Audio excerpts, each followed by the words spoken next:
Hello guys, আসসালামু আলাইকুম। সবাই কেমন আছেন? আশা করি সবাই ভালো আছেন। আজকে আমি ঘুরতে যাচ্ছি সাগর পার। সবাই দেখেন, তো আমি সহজে ব্লগিং ভিডিও পারি না আর করি না, যার কারণে আমি কি ব্লগিং ভিডিও বানাই না। আজকে এমনি মজা করে বানাই দিছি বড় ভাইয়ের লগে।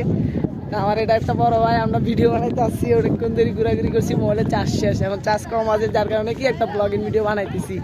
এখন আমার ভাই লাইভে ঢুকবে, ফেসবুকে ঢুকছে লাইভে। আর আমি কি বলবো, আমার একটা ইউটিউব চ্যানেল খুলছি নতুন, ভিডিও মাত্র সাবস্ক্রাইবার 79 জন, 479 জন। তো সবাই আমাকে সাবস্ক্রাইব করবেন, আমার আইডি একটু ঘুরে দেখবেন, ছোটো ইউজার, সবাই একটু সাপোর্ট করবেন। ইনশাল্লাহ আমিও সাপোর্ট করবো আপনাদেরকে। আবার আমি এই ভিডিওটা ফেসবুক পেজেও ছাড়তে পারি, তার কারণে আমাকে একটু ফলো দেবেন আর লাইক কমেন্ট শেয়ার করবেন। ইনশাল্লাহ আমিও বড় কিছু হইতে চাই। সবাই দোয়া এবং ভালোবাসা দিবেন আমাকে সবসময়। তাই কিছু বলবেন? না না, সবাই ওর জন্য দোয়া করবেন, ইনশাল্লাহ ও যেন ভালো কিছু করতে পারে। ইনশাল্লাহ ইনশাল্লাহ আমি আপনাদেরকে ভালো কিছু দেওয়ার মতো সময় এখনো পাচ্ছি না, ইনশাল্লাহ দিব। আপনারা সবাই আমার লাইক কমেন্ট শেয়ার একটু করবেন, তারপরে ইনশাল্লাহ আমি একদিন ভালো কিছু দিব। আমার আইটা দাঁড়াক, সবসময় ভালোবাসা দিব। তো এরকমই আমার ভিডিওটা দেখবেন, লাইক কমেন্ট শেয়ার করবেন। আল্লাহ হাফেজ, বাই সবাই।